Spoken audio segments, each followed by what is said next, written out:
are listening to the Pillaging Podcast, companion podcast to PillagingJustForFun.com. That's PJ4F.com, the only Raider fan site made by Raider fans for Raider fans. Tune in every week on iTunes, SoundCloud, and Stitcher Radio. Call in and give us your takes anytime at 408-909-PJFF. Brought to you by Creative Media Design Services. Check them out at CreativeMediaMonterey.com. Yo, it's time to pillage another podcast. I'm your host, Kenny Stapler. 666. Talk to me, bro. The house. Yeah, well, thanks for having me. Long-time listener, big fan. Hey, man, I love the podcast. I mean, I admit I look forward to it, and I have a long commute, so I put on my headphones and I get on the shuttle, and it's 45, 55 minutes, and I listen to the podcast, and it's entertaining and it's insightful, and it makes the blog fun. And I love the song at the end. It's one of my favorites. Yeah, that's a pretty good song. It's a pretty good song there. So I want to thank you because you're a big part of this. Like a lot of people don't know, but you're the Phantom Menace, bro. Like you're a big reason why this happened. I remember sitting down at your kitchen table and we were like, we need to launch a website. We need to do this. I texted you that day about something I was working on, and you were like, come over. I came over that night, and that's when it all jumped off. Yeah, we built the blog on my kitchen table, and excuse me, but you really had the vision, you really had the desire and the drive, and Kane was like right there, and you guys were in lockstep, and then all these folks started coming together last year. It's really kind of a magical year for us as a blog, really, because everybody started going. Hooking up at the tailgates, and I had met Dutch several years before at a tailgate, so it wasn't a totally new thing to me, but it was in the way that you were kind of doing it. You had a good energy going, you had a good buzz, and guys were flying in from all over. I remember seeing Raiden, Texas flew in from Texas, obviously. Tremendous. Purvis came down the mountain. Yeah. And we had Oak come out from PA from Pittsburgh or from Pennsylvania. And then to have Baus there, man, that was a big day. So I guess those of you that are active on Twitter, Baus, man, love him or hate him, you gotta love the passion. I don't know, you gotta respect that. Boss man came. I won't say he came from the original blog community, but like. He was a big part of that. His personality, I really feel like he cut his teeth there and then took it to Twitter. And he's amazing. He's a tremendous figure out there in the community of Oakland. So, those of you that don't know, there's a little blog history for you. Those of you that are on the outside, just to kind of like frame this, those of you that don't lurk or don't post or don't come to the blog, you listen to the podcast. This all started, so there's a lot of Raider websites out there, and there's a few of them that have very active comment sections. Silver and Black Pride's one of them. I see them out there. They're very active. Imagine if you're a part of a community like that, or if you're on Reddit and somebody that's in that comment section decides, hey, a group of them decide, hey, let's launch our own thing and set off on their own pirate ship. That's what we did, man. We built a pirate ship, We built a pirate ship, bro. We sure did, and it's stock full of rum. And what was the optimistic? What was the word that they used to use that we used to make fun of with the? Hold on a second, I'll get it. Cautiously optimistic. That's how we used to be as fans. Yeah. But I think this year the optimism's a lot higher because we proved that we're a 12-4 football team. Yeah. So. The pressure's on this year, not only to win the division, but I think to win a postseason game. And I think anything short of that is a failure for us. Yeah, I mean, you know what, Raider Nation, we're back to normal. We're back to thinking we're going to win the Super Bowl every single year. That used to be us. That's us again. It's been a long time. So before we got a lot to talk about. So before we launch all into it, just to give the listeners an update, Che will still be with us. We want to give him a special shout out and congratulations because his baby daughter, Amaris, was born. Amaris, Amari with an S. Wink, wink. Hint, hint. However you want to pronounce it. She came into the world, so we want to wish him congratulations. And he'll be back joining us soon. We got some guests lined up this week. You're going to be hearing a lot from this man in the future. This is Silver and Black 666, for those of you that don't know. Silver and Black 666 on the blog. Welcome again. Let's kick this off, man. Let's talk about this preseason coming off this 12-4 season you were talking about.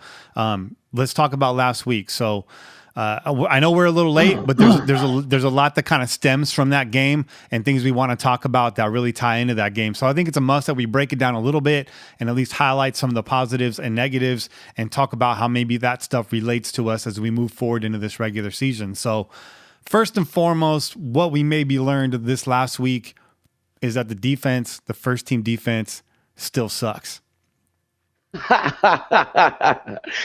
Yeah, I think that's pretty obvious. And when you looked at Atlanta last year, and kind of us too, if they didn't score on every drive, I mean, most of the money I won betting on football last year was on the over in any game Atlanta was in. Wow. Because they would just put up so many points, right? Yeah. And I almost envision us like we were kind of the same way. But I remember towards the end of last year, the defense kind of tightened up when we needed it to. It did. Right? Yeah. And so there's a reason to be optimistic. I think the problem that a lot of folks are having that I see on the blog is people are like, how is Ken Norton Jr. still here? Yeah. Yeah. That's a big question mark. You don't even need the preseason to ask that question. We were top 10 down the stretch last year, but we still had skilled players that were underperforming. And we had analysts and even some unnamed players pointing to the scheme. So it's not just us as fans that see this. So in your opinion, you think Ken Norton Jr. has to go, or should him and Pagano switch seats? Talk about Pagano. Like, what's your feeling on all of this? Well, what kind of a coach is Ken Norton Jr.? He doesn't have to be a great play caller to be a coach and be able to train guys and mentor guys and educate them on the mental part of football as well as the physical part of football. So you can have someone else step in and call plays, and you can keep Ken Norton Jr. as linebackers coach. I mean, he doesn't have to be the defensive coordinator. Right. I mean, he's a great vocal leader, right? Yeah, those are my thoughts. Is find someone who can call plays on defense and really, draw up a scheme and make it happen. Yeah. And let Ken Norton Jr. Coach guys. Yeah, I let him coach, a unit. Maybe if he focused on the linebacker unit more, we wouldn't have so many damn problems.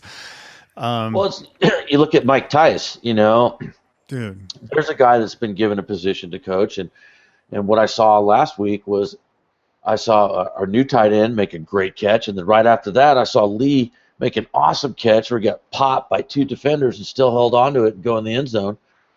So I think that position may be shorn up. What are your thoughts? Yeah, it might be coming together. I think the middle of the defensive line is going to come together this year. Markel Lee didn't get much time at all in the second game. I thought they were going to throw as many minutes as that kid as possible. But I wasn't unhappy to see James in that role because he's better than Lee. He's no dynamite. I don't think he's the answer. But, I mean, what are we going to do about Markel Lee? So, I don't know, man. I'm not very optimistic at all right now. I got people everywhere saying, "Calm down. It's preseason. Relax." I'm like, "You relax," because we said that last year, and everything that we saw in preseason, it held true. Come week one, we couldn't cover tight ends. The middle of the field was sieve, and so I'm concerned, bro. I think there's improvement. I do. I think the secondary, the safety position is going to be improved, and I think the middle of the defensive line is going to be improved. But now we got to worry about corner, and we still have to worry about linebacker. Yeah, I think you hit on something. The defense did improve as the year went on, but the other thing is that you said is that really strikes me is what you saw in preseason ends up happening in the regular season. Yeah. And I've had that debate with a lot of people before. You play like you practice. Yeah. Yeah. There it is. And I get that we're vanilla and we're not, showing our hand. But guys are supposed to execute. Yeah. Vanilla or Neapolitan, you can't be letting people run right past you. Yeah. It don't matter what the flavor is, you know, you got to win one-on-one matchups. That's it. I think your favorite player on defense, KJ. Yeah, Carl Joseph for sure. I think he's a lot better. I think, why don't they use him on blitz? Send that guy in there. I think they will, you know, and you had mentioned Pagano, and this guy is kind of a blitz wizard. We didn't blitz often last season, but I felt like we were successful more often than not when we did. I don't have the stats right in front of me. I'm not going to fact check right now. And I'm not going to fact check after either. So take that. But I think that with the healthy dose of the blitz, if it's smart and it's done right and we're using the right pieces like KJ, then yeah, you're going to see that kid pop. You're going to see that kid take 2 or 3 steps forward this year. And I thought he had a really solid rookie season last year. So he's got a full off season. He's healthy, man. Watch out for KJ, Mac, Irvin. You know, those are all players. We need a player at the first level. I'm looking at Vanderdoes to be the guy, but the edges, the corners, I still don't know. Emerson's looking better. They need to play these guys in bump and run. They need to be jamming dudes at the line and using their size, and I don't see Smith doing that. I see Emerson doing it a little bit more, and I see Emerson more successful last year when he was doing that early on. So I'm half okay with the corners. The only thing I can say about that is there's talent there. Can they get locked in and can they get it together? It's not like we don't have talent in that position. We do. It's just, when does it show up on the field? When is that talent going to arrive? We can't wait for the middle of the season this year. There's a target on our backs. We can't be relying on 30 points a game to win. We want to see that, but I want to be holding opponents to 21 or less this year. 17 points a game, 14 points a game, 20 points a game. That's how we win football games this year. Not 31 to 28. None of that. Well, not only that, I'd like to see a couple blowouts. Oh, I'd like to see us beat someone 51-3. Yeah, I thought we had the Panthers last year, and look what happened. You know what I mean?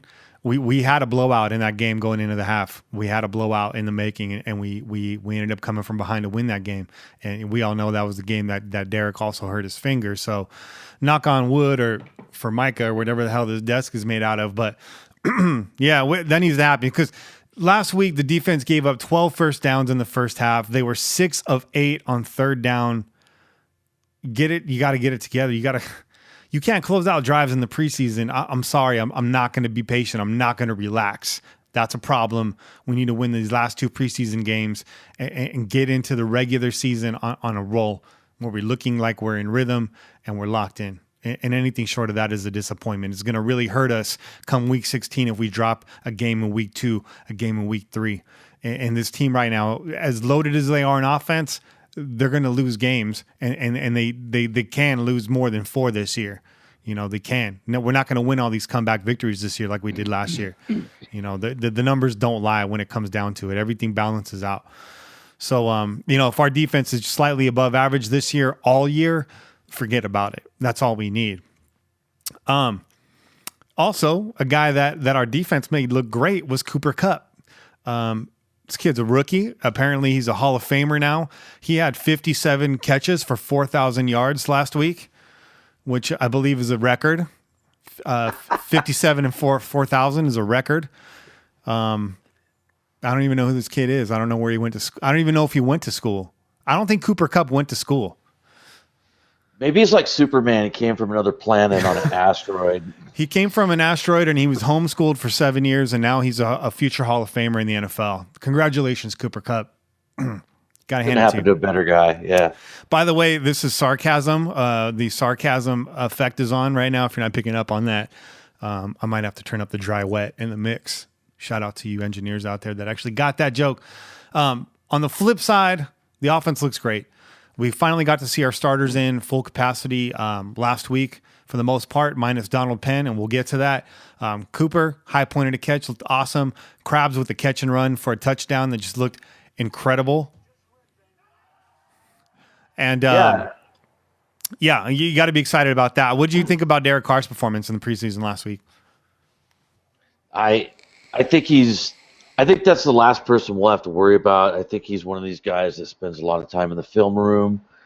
I think he spends a lot of time at the office, so to speak. I think he's probably trying to be one of the most prepared quarterbacks that there is. I'm sure that he studies his opponent's defenses, and I'm sure he knows what plays to call when he sees what defenses, even before he's on the field. Yeah. And I think that that type of nerd mentality that makes a great quarterback, I think he has that. Yeah. What do you think? Yeah, you got to be part nerd if you're a quarterback in the NFL.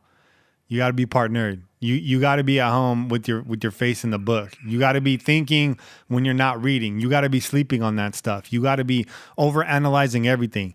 Some of the biggest nerds in the NFL were great quarterbacks. You know what I mean? Love him or hate him. If you think he's cool with his fancy scarf at the bottom, Tom Brady's a nerd, bro. Peyton Manning, nerd. Right? Oh yeah, 100%. Yeah, absolutely. Rich Gannon Marino, was a jerk. Nerd. Dan Marino, you just said. Nerd. Yep. Jim Kelly, nerd. Jim Plunkett, kind of a nerd. Also kind of a scrappy dude. One of my favorite guys of all time. We were just talking about that before we started. Before I hit record. So be a nerd. Be a nerd, Derek Carr. Nerd it up. Hashtag nerds this week. No, I think that's the last person we have to worry about. Now you get Penn back in there, and guess what? Now your line's in sync. You got the same folks coming back as last year. So yeah. And then you've got, of course, a new running back to hand the ball off to. That's a threat. That can definitely draw safety, right? Yeah. So before we get into Lynch, because I want to talk about that with you, Donald Penn. So Donald Penn's back. He returned to practice yesterday. He's going to make the same money. The contract didn't change. He's going to make $5.8 million this year. But what happens? What got Penn back? Do you think Penn gets paid? What changes the dude's mind that quickly? I expected him to hold out until the regular season. What went down there? Sure. Number one, what you can't do in that situation if you're Reggie is pay him, because then everybody's going to hold out every year, right? Yeah. So Reggie's kind of in a corner in that scenario where. But I wouldn't doubt if there was communication between Penn and Reggie, and Reggie said, look, you play all 16 games, and I'll tell you what, I'll do something for you. There might be some sort of verbal agreement between the two. I wouldn't doubt if Reggie incented him in some way, but will we know about it? I don't know. I don't know, but I kind of got the same feeling. I think that Reggie told him, you're going to get paid. Just come back. We're going to take care of you. We'll come play out this season, and we'll work something out. He's going to get some kind of a bonus next year. Might be the last year next year, hopefully. Hopefully he gets one more year. Hopefully he is back next year. And he's going to get paid that year, and he's going to retire a Raider. That's my gut feeling. Yeah, and let's hope that whatever this scenario is, however it worked out, that we don't end up, going through this every year with one of our star players. Yeah, for sure. For sure. So far right now, everyone seems pretty happy.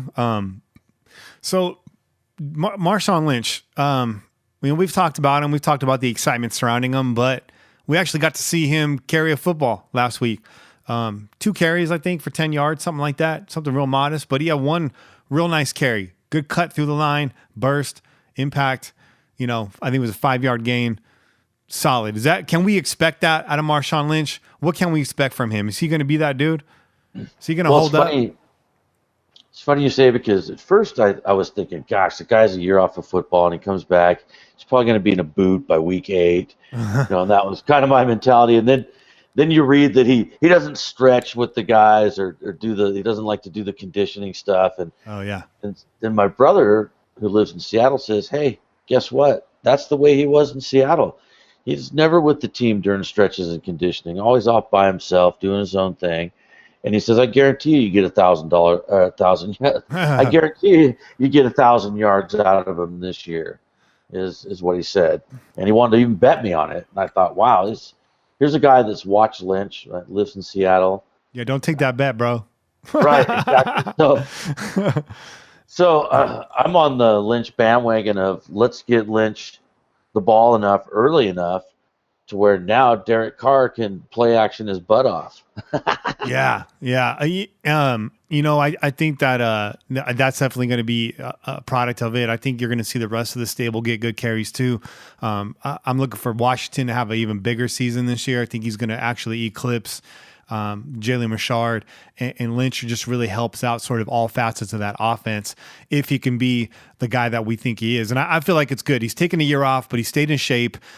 He was in pretty bad shape before he took that year off. He had that back injury. It was really his only prolonged injury. So the year before he took off, he didn't play much either. This guy's body is fresh. And his cuts look good. So we have reason to be optimistic about Lynch. And regarding him, I don't want to get into the kneeling thing. I don't want to talk about that right now because everyone's talking about that and we can go on and on. But I think everyone's kind of sick about talking about it.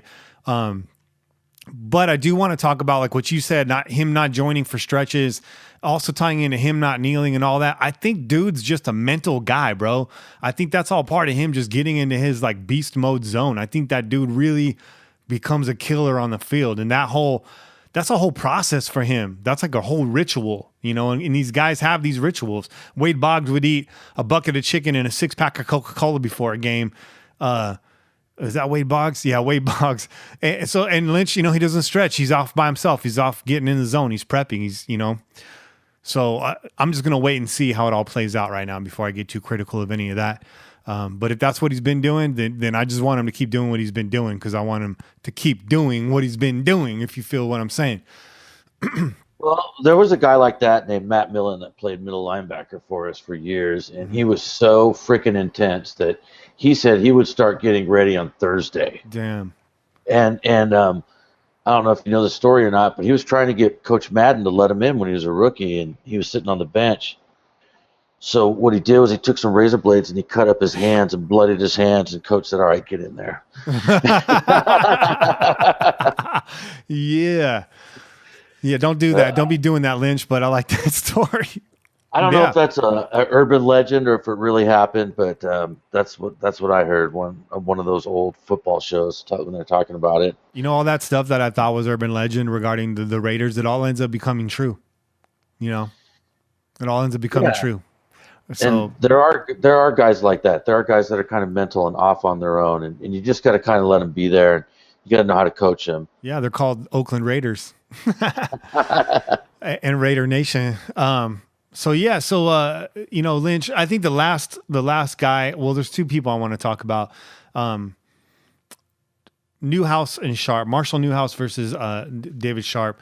The right tackle position. So we had Kennedy on last season, and he said the right tackle wasn't on the roster. And at that time, the right tackle, who was the right tackle then, is no longer on the roster. We're talking about Austin Howard. So now he literally isn't on the roster. We have these two other guys to look at. We have Vidal Alexander. You know how I feel about Alexander. I don't think he's ready. I think he's a false start machine. Denver Kirkland, he's a special package dude. Silberman, if he makes the cut, probably a special package dude. The two guys we really need to be talking about is Marshall Newhouse and Davis Sharp. Sharp definitely, obviously being the rookie. Newhouse being, I think he's 4-year vet. He's been compared to Austin Howard. Before Penn returned, Tice was looking at Newhouse and Sharp both in that role. Possibly one of those guys was going to step into left tackle. And he had a quote, and I'm just paraphrasing, but he said that's who he has and that's who he's going with right now. And he felt good about him. Watching the preseason, Sharp hasn't been doing too bad. I didn't see his line from this last weekend, but I know at one point through camp and through practice, he was 23 snaps without giving up a sack. That's pretty good for a rookie offensive lineman. Those guys usually take time to age a little bit. So I'm actually starting to come around and feeling slightly optimistic about the right tackle position. Neither one of those dudes is going to the Pro Bowl, but I think we might have a slight upgrade there. That's just a gut feeling. But how do you feel about the right tackle position? Who do you think wins this battle? I think that it has to be Newhouse. I think he's got the experience. I think he's 7 years in the league. And 7 years. There you go. I'm pretty sure, but and that offensive line he was on wasn't that bad either. I think that he did get a lot of bad press though. over there. I'm hoping that he can do like a Donald Penn and turn himself around when the coach was on him, and try to make his coach wrong because he shines on another team, right? Yeah. Coach cuts you get mad, and you say, "I'll show you." Yeah. So I'm pulling for Marshall. So that's who I'm hoping for. Yeah, chip on his shoulder. Vanderdoes is another guy, chip on his shoulder. Was overweight in college. He's got something to prove. That's definitely a good fuel to have. And use that. Don't let that stand in front of you. Get in front of it. Let it push you. Let it drive you, right? So we like that, especially if you're on the line, because you're pushing and driving as it is anyways all day long. So that's kind of everything that I have from the preseason game. I don't want to get into too many details. It's over a week old. We're already headed into a new game. Also, I don't want anyone to be sad, but we're not breaking down the Cowboys-Raiders preseason game. You don't break these games down beforehand. You break them down after. You're not looking for a W per se, even though I said I'd like to win these next two. Definitely win week 3 because our starters will probably be in for a half. So that's a barometer there for the W, but for the most part, what you're looking at is execution, one-on-one matchups, are guys performing at their level individually. Don't worry about game plan and all that. Coaches are just trying to get stuff on tape. So I want to see individual matchups get better, get tighter. That being said, do you have anything else you want to say before we get to the break? I just want to say it was awesome to watch Cooper go up and grab the ball the way he did with 3 defenders around him. It was beautiful. Yeah, and I think this is the year that Cooper comes out, the year that we've all been waiting for. And I think that catch is a preview of what's to come. Yeah, for those of you that say preseason doesn't matter, ask Amari Cooper if he thinks preseason matters or not, because that catch tells me that it counts, and it counts to the players. Right. Yeah. All right. Well, we'll catch you guys on the other side. We're here for some callers. We got quite a few callers this week, and we out here. Peace.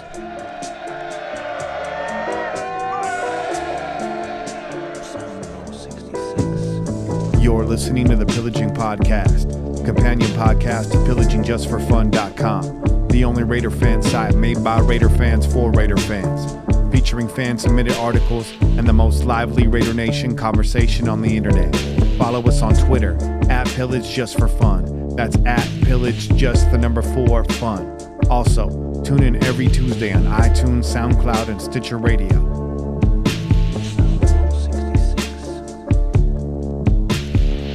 Yo, what is up? It's your boy, Phoenix Raider, coming to you live and in high definition from the Valley of the Sun. The 602, baby, repping Arizona, nation's deep out here. You know, the only reason I'm calling in, Kenny, what's up, Kenny, what's up, Shay? The only reason I'm calling in is people don't even know what the heck they're talking about when they're talking about our defense. They just know it sucks. It's easy to figure out. Ken Norton Jr. is a one-trick pony. My man knows nothing other than what he brought over from Seattle.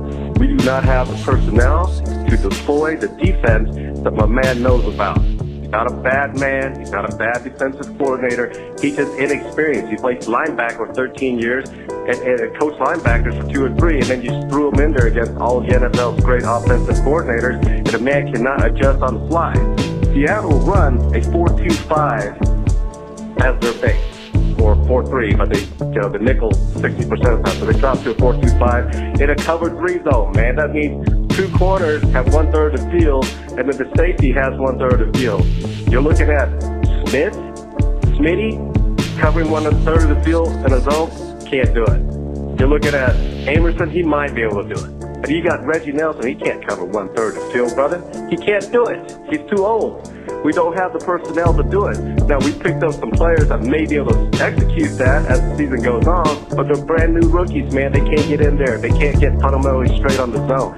That's the problem. If we want to try to if Super Bowl this year, if Kenny Norton wants to try to save his job, he needs to man up. He needs to go man to man, and he needs to make sure that those 4 guys up front can hold the line. The linebackers can somehow hold it together and keep the run down, because we need to play a 2 high or a single high safety and give help to those corners on man, because we're too old. We can't even switch to man unless we have help from the safety, because those guys are too slow.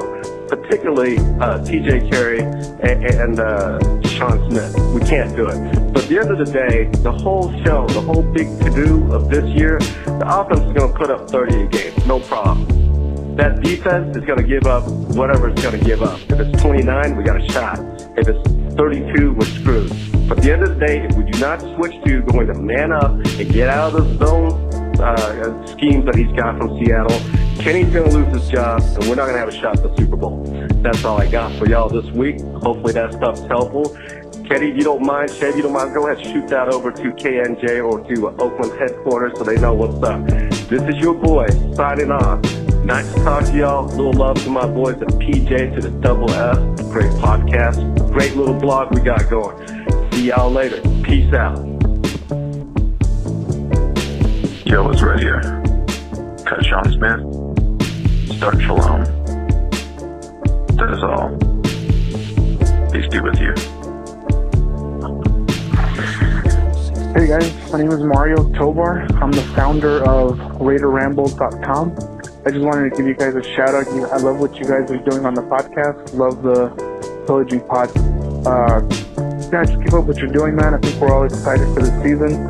Look forward to listening to more of your episodes as the season goes along. Okay, guys? Keep it up. Raider Nation. Hey, what's going on there, Pillaging folks? It is you-know-who from you-know-where. Happy birthday, Kenny. I think you said it was your birthday. If not, happy next birthday. The Raiders, they need to win. This is a must-win preseason game. I've posted it many times. 9 previous Super Bowl winners have all went 2 or better in the preseason, and 11 of the last 13. Look it up. So, I'd rather not fight trends, and rather be on the right side of history. Just win, baby. What is up, pillagers? It's your man Plunk calling from beautiful Lake Tahoe. So I'm glad Penn is back. That's good news. He needs to get himself in shape, and I'm really excited to see the team this week. It's going to be much more like a real game, so that's going to be fun. I want to see Obi playing. Patterson. I want to see something from him. So it's going to be all good, and I think we'll get a little more Lynch this week too. So Raider on, boys. Hey guys, DJ Johnny here. Anything Raiders related, I would say the defense really is a concern. I don't know how it can be fixed. I've been pining for Norton to be let go. I think it would be the best thing, and I think they should do it now. But reality says they're not going to do that. So I think there's personally too many cooks in the kitchen. Not Connor Cook or Jared Cook, but too many cooks. I mean, too many hands in the pie or whatever. When you got Pagano there, who's an experienced defensive coordinator, did a good job with San Diego for 15 years. Always seemed to be in the right place. His team, his defense, kind of at least looked competent, like they knew what they were doing. Maybe they didn't have the talent, but our guys, I mean, just watching that preseason game against the Rams of all teams, I mean, that was just downright embarrassing. I mean, I know it's preseason, but man, that didn't give me personally any encouragement or faith in what we're going to see going forward. But being the optimist I am, I'm going to hope that they get it together. I think Obi being back and hopefully Conley stepping in, I'm hoping them, just because they're different guys, and hopefully they can do something. But we got a problem not only with the talent but with the coaching on the defense, and ultimately that falls on Del Rio. So anyway, those are my thoughts. Hope for the best. Go Raiders. Have a good one. Bye.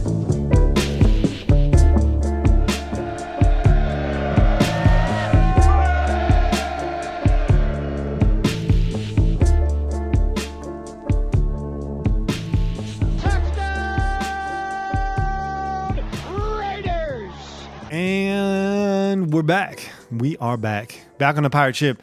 So we talked a little bit about preseason and some of the ramifications of that game, or the preseason in general, in the first segment. In the second segment here, we want to get into some of the headlines that came out this week, keep it fresh. So first off, good news today was Conley was back doing sprints and cutting drills today post-practice. So he's moving around. Whatever the issue was with his shins, which was obviously more serious than shin splints, it seems to be clearing up. He won't play Saturday, but that's good news. Does that make you happy, Sixes? Yeah, no, absolutely. Then it doesn't become one of those jokes that Reggie drafted a broken first-round cornerback, right? That was.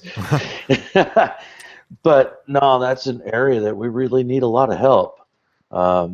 I think if you looked at this team and you said, what area do you need help the most, it would be, secondary and inside linebacker. Yeah, like Mark said 2 years ago, give me two corners, right? He ripped off those corners of those napkin, and we're still hunting them down. But anyway, yes, good news. Hopefully Conley could be one of those guys. We got Breon Borders too, a young up-and-comer, maybe a dark horse, but who knows down the line. That talent might be there, might be young, might be new, and that's great news because this team, really young, strong foundation, strong core. The other corner that's in the news, and again, this isn't fresh news, but Sean Smith was arrested last week right before we were going to go on the air. Sean Smith apparently beat up, I think it was his sister's boyfriend. Is that right? That's what I read. And it sounds like, from what I read, he took it a little bit too far. He stomped this dude out on the ground.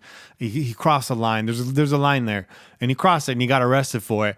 And then it came out, and I think everybody had the hunch, but it came out later that he was defending his sister, obviously. So we don't know what this other guy did to his sister. So I thought about this. I was really disappointed. I was shaking my head. I was like, Sean, what are you doing? You're already on the hot seat. You got a regular season coming up. You're a pro NFL athlete. You're supposed to be a role model. What are you doing? And then, really letting that sit and marinate and thinking about, if somebody did that to my sister or did something to her or my daughter, how would I react? I can't say I'd react much different than Sean Smith.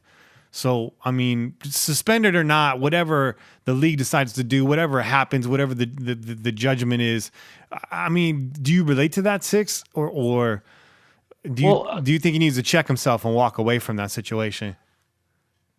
I'd like to think that he was defending his sister, and that's why he beat the crap out of the guy.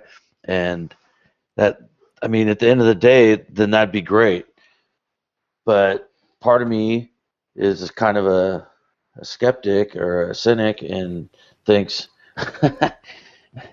maybe the guy's got a bad temper, and this probably isn't the first time he's been in trouble for hitting somebody. Yeah. Or maybe it'll happen again. Yeah. And we know how Mark and the Raiders feel about that, so that's why it's kind of an issue. I'm one of these. Let's wait and see, how it ends up, right, with the facts. What ends up coming out? Do they end up pressing charges? Is there a trial? All that fun stuff. Yeah. So it's just a game of wait and see right now. He's not suspended yet, so we'll see how that all plays out. But let's hope for the best there, and just hope that this dude's name is cleared, and what comes back is sits well with everybody, because you got to hope for the best, just not only for the team, but for him as a person, and just for people, for humanity in general, man. You got to try to stay positive. It's a crazy world we live in right now. So prayers to Sean Smith and his family. I really hope that this all comes clean, and if it doesn't, we'll talk about that when it happens. But we kind of had similar discussion when it came to Conley, and he ended up coming out the other side okay. And let's just hope, he keeps his nose clean as well, and he learns from his mistakes. So that's Sean Smith. We're going to put that to bed. And if it does come clean and he ends up back on the field, bro, you're still on the hook. You're still on the hot seat, Sean. So yeah, I think we should go into that a little bit, because yeah, what the heck is going on there? I don't know. And the sad thing is TJ Carey doesn't give us much more hope, and he's been really inconsistent. We've seen his ceiling be high, but we've seen him play at floor level too many times as well. He saved our butts down the stretch last season over DJ Hayden, but still left a lot to be desired. So we don't know what we're getting with Carey. We think we know what we're getting with Smith, but there might be bigger problems there. Not a lot of hope at the corner position right now. Conley's waiting in the wings, but we haven't seen him play yet. Borders is shows flashes, but let's face it, that dude's green, and it's going to take him some time. We can't expect more out of him. So, man, this whole corner situation makes me nervous, really nervous right now. We're still back to Mark sitting at the table, ripping off 2 corners, piece of paper, and handing it to Reggie. Yeah, if you walk into Mark's office right now, there's just bits of paper all over the floor. It looks like New Year's Eve in there right now. It's confetti. So unfortunately that's where we're at. So that was the news. The other big news this week was Obi will be playing. Obi-Wan Kenobi will be suiting up Saturday is what I read. So I think that officially means all players are now off the PUP list except for Conley, and it doesn't sound like he's too far behind right now. This is a great news headed into week 3 of the preseason. Yeah, he coming into the season healthy, and that's got to feel good. We got a nice bye right in the middle of the season. I think it's week 9. Yeah, perfect placement for a bye. Right? Yeah. And that gives us some steam to finish off the season strong. Mm-hmm. So I'm looking forward to it. Yeah. It's going to be a tough schedule, and we'll break that down as we get closer to the season. We touched on it once already, but we're going to revisit that now that preseason is going to be over. And once we get the roster cut down and we know what this team really looks like, we'll be revisiting that. So stay tuned for that.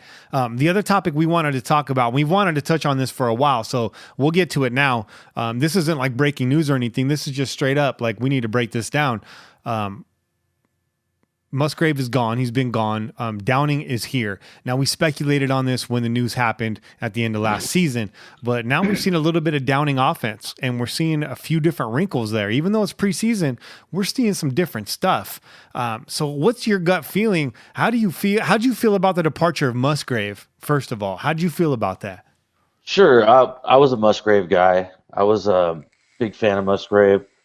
Top 4 offense. Yeah, sure. I mean, but you got Derek Carr, so yeah, that's great. My initial thought was, when you take someone like Downing, who hasn't called a play in the NFL before, and you put him in that position, there's going to be kind of a learning curve. Yeah. And my thought was, the offense is going to struggle the first few weeks. Yeah. And we're probably not going to get into sync until probably, week 6, 7, or 8. Mm-hmm. And that's the chance that you take when you change coordinators like that, is sometimes it takes a team a while to adjust to the new coordinator, the new system. Yeah. And other times it doesn't. Mm-hmm. Right. Mm-hmm. So my thought was, I would have rather kept Musgrave and just for continuity, and that there may be a curve. There may be the offense may struggle coming out of the gate. It could happen, there's a point to be made there. Musgrave, I thought, was a mixed bag. Like you said, top 4 offense. We're scoring 25 plus points every week, getting into the 30s quite often. It's hard to complain about that. But, Raider fans, we'll criticize anybody at any time. And Musgrave was there. And I think the biggest knock on him was that he was very predictable. When he saw something worked, he went back to it again and again. The bubble screens, they looked great early in the season, but became way too predictable. Almost every single game started off with us throwing to Cooper. That's not a terrible thing, but it's predictable. And again, that's a bad thing in the NFL. As you accumulate more and more tape through a season, you get stuck further and further in a corner. You got to break out of that. So I think, first of all, if there is an upside to switching coordinators, it's the fact that we're a little bit unpredictable, at least for the first 4 to 6 weeks, because it's fresh. Now, what you said is that hinges upon, can the players adapt to that? Because, okay, it's fresh, but if they can't get the play straight, then it doesn't mean anything. It's just fresh garbage at that point. But what we have going for us, a reason to stay positive, Raider fan, is the rapport that Downing has with Carr. Apparently, these guys are joined at the hip. And that's a positive, because whatever Carr does, this team's going to follow, right? This guy's a natural born leader. He, he says jump, they say how high. And so I think that that's a positive. But I'm excited about the Downing thing. I'm going to take all your question marks and I'm going to run with them. I think that they're valid. I think those question marks remain until the answers come. But I do feel positive about it. I think that Carr and Downing are going to cook up something special. We're seeing more passes to the tight end right now in preseason. I don't know if that's just a vanilla scheme thing, playing it safe, so to speak. But I look forward to a few more wrinkles. Now that Lynch is in there, like you mentioned earlier, a little more play action. I think these two guys are going to put their heads together. What you're getting is not just Downing, but I think a Downing Derek Carr offense. I think he's really going to listen to what Carr can do and wants to do, and he's going to input that. I think it's going to stay really fresh. Downing's a young guy, and look for him to shake it up. If these players can follow, it could be really dangerous. But what Sixes says is true. There is a potential that doesn't work out. But the talent is there. So I feel good about it. What we need is a switch at the defensive position, but we already talked about that. We could talk about that all night. And the really neat thing is, I think what will continue is I think that Carr has such a firm grip of the line of scrimmage, is that I think he'll always have several plays in his pocket when he approaches the line of scrimmage that he can choose from depending upon the formation of the defense. Yep. I don't think he goes the line of scrimmage with just one play. No. And I think that mentality should continue and will continue, where Downing's going to kind of let Carr have his way at the line of scrimmage. Yeah, let Carr be Carr. Let Carr drive himself. A lot of those comeback wins last year happened on the strength of him being able to pick multiple plays. When he was running hurry up offenses, that's exactly what he was doing, man. You nailed it. So if we see more of that, more unpredictable, more new wrinkles, more points, more touchdowns, more W's, and hopefully one more Lombardi trophy, that's what's up. Yeah, I think it'd be pretty cool if we got a Lombardi trophy to see the look on Carol Davis's face. Right? I mean, what would she think? She'd know how much it would mean to her husband. Yeah. Yeah. Mark's already done some things that his dad wasn't able to do. You did. So yeah, both very controversial figures in their own right. But the Raiders will live on no matter where they are. So, regardless of what side of the fence you're on here, we have a future, and you got to be happy about that. I'm really sad, but I'm not going to lie when I'm walking into that big shiny new stadium in Las Vegas, because I'm not going to go to every game. I can't. And that's what sucks about it. It's not my backyard. But when I do, I know it's going to put a smile on my face. That place is going to be freaking awesome. And it's a really tough position to be in, because you know that, but at the same time, they're not going to be here anymore. And that sucks, man. That hurts. So, but I'd love to see that happen for Carol Davis. The other guy, I want to see the look on Marshawn Lynch's face and Jack Del Rio's face, bringing home one more trophy for their hometown. And the Raiders, man, the players know that they owe that to us before they leave. You better believe, not only they just want to win a championship outright, but you best believe that they want to win one right now and before they leave. That's important to the guys in that locker room. You just know it is. Well, absolutely. And then how would that kickstart their relationship with Vegas going in as a Super Bowl winner? I mean, everybody wants a piece of that. I mean, it happened before, right? When we left Oakland, I think it was our last year here, won the championship, rolled into LA, won another championship, won another championship. So, yeah, here we go again, huh? Yeah, that's right. Might as well. Yeah, might as well have some fun on the way out. We could sit and talk about that and make everybody sad, but I'm just going to kind of hope that I'm just going to try to enjoy the last couple of years that they're here, just what you're doing. Yeah, just soak it up. There's nothing we can do now. There's some folks out there still saying it ain't going to happen, and man, I'd be happy if it didn't, but I think that anchor is up, and it's a done deal, folks. But enjoy them while they're here. Support them as much as you can while they're here. Support the city of Oakland while they're here. Continue to support the city of Oakland afterwards. If you're a baseball fan, go out and see the A's. It sucks that the Warriors are moving, but man, Oakland sports, gotta support, gotta got to do what we can to keep that Coliseum rocking no matter what. That place is a monument, in my opinion. That place is Mecca to me. Every time I go there, every time I drive up there, from the moment I'm loading a cooler into my car in the morning in the driveway, it's just you get that feeling in your bones. It's church for us, man. It's church, you know? It is. It is, absolutely. It's a religion. It's Chapel of Chimes, where Al's at. Yeah. You know, most people are just fans of their team, but for Raider Nation, it's not a team; it's a religion. It really is. And I'm not saying you can't be Catholic too, or what have you, whatever race, creed, or color. But the Raider Nation, when you're a part of that, it runs through your blood. That's a part of your religion. That's a part of your world, and that's why we are who we are. That's why we have this blog, bro. That's why we're sitting here talking to each other right now. That's absolutely right. It's deeper than just a football team, and that's exactly right. And that's what brings us all together. So, before we get out of here, a couple of things I want to talk about. First off, I want to just thank I don't have a list in front of me right now, but there's a good more than half dozen of you that donated money this weekend. It was my birthday weekend, and I was gone.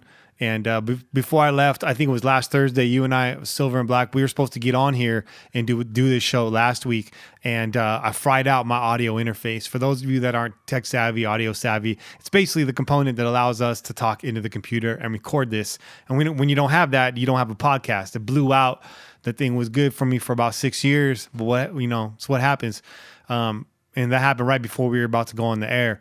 I didn't really have the dough to fund that. And, you guys stepped in and donated money to make that happen. So I just want to say thank you to all of you.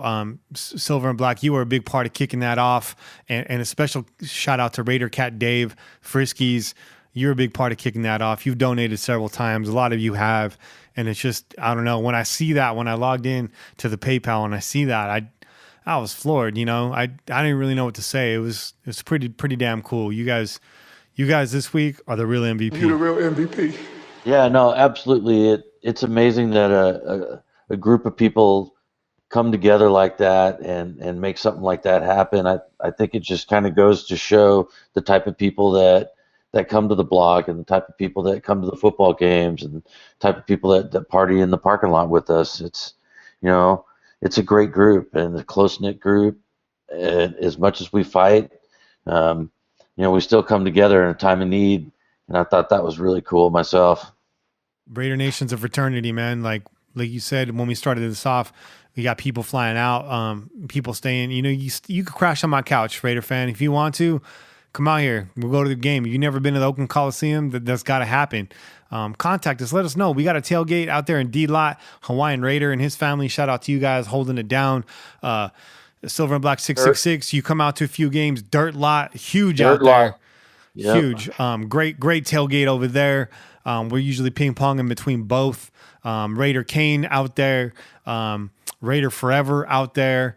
Dutch Raider out there. We've had N1 Word Raider come out. We've had 303 Raider come out. Oak Raiders come out. Purvis Man, you said, came out.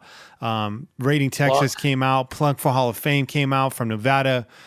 It's tremendous, bro. It's tremendous. Boss Man was out there. Boss Man, yeah. I mean, it's just been. What about Big Ted? Big Ted was out there, dude. Who else was out there? Help me out, Mr.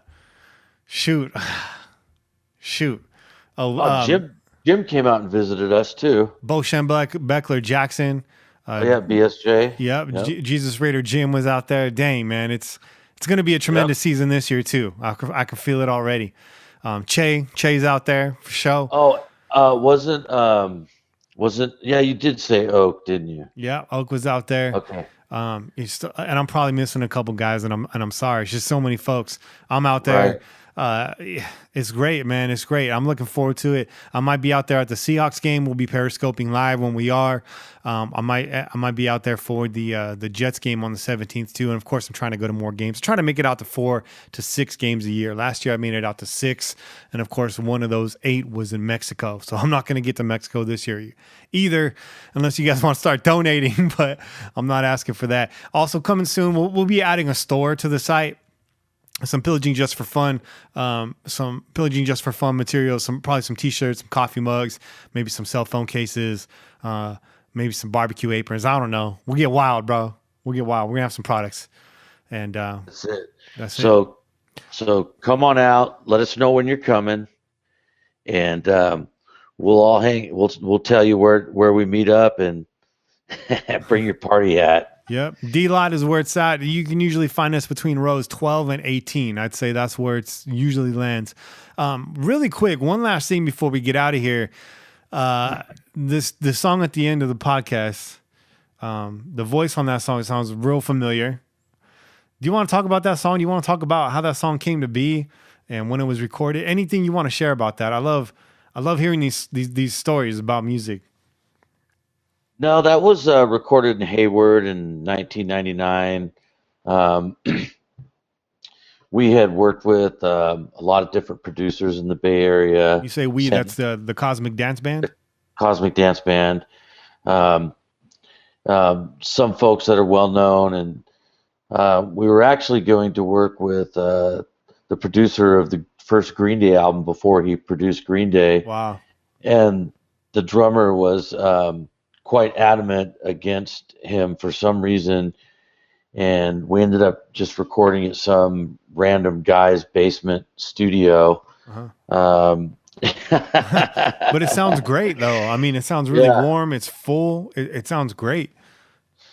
So what we would do back then is, and I think I've talked to you a little bit about this before, is we would try to preserve that vintage sound. And one of the things you could do is record on 2-inch 24-track analog tape, and then you'd mix down to 1/2-inch 2-track, and the last minute you'd go digital at that point after that mix. Okay. So you kept it analog as long as you could, and there was a lot of other things we did to kind of get that vintage sound, but your music is awesome too, and I absolutely enjoy it. And, thanks, bud. We definitely come from two different disciplines, but I grew up listening to classic rock and metal and hip hop. That was kind of that, and rockabilly was a big part of it, and even some outlaw country. That was sort of the mix I was brought up on. But a heavy dose of classic rock and metal, and a lot of prog rock because of my brother, who's a drummer. But the CosmicDanceBand.com, that's your website, is that correct? That is correct. So go there. The music's great. It's timeless. The recordings all sound fantastic. Go check them out. I've had more than a few people contact me offline and just tell me, hey, man, that sign-off song, I can't put my finger on it, but it's just a great sign-off song. And so folks like the music, bro. Yeah. Thanks a lot. Yeah. Yeah, well, I guess it's about time for us to say, we're gone. We're gone. So let's cue the music right there, and we'll catch you guys next week. We will be back next week. We're going to be slowly moving into our regular weekly rotation, and that's all for now. We out here. Go Raiders. Just win, baby.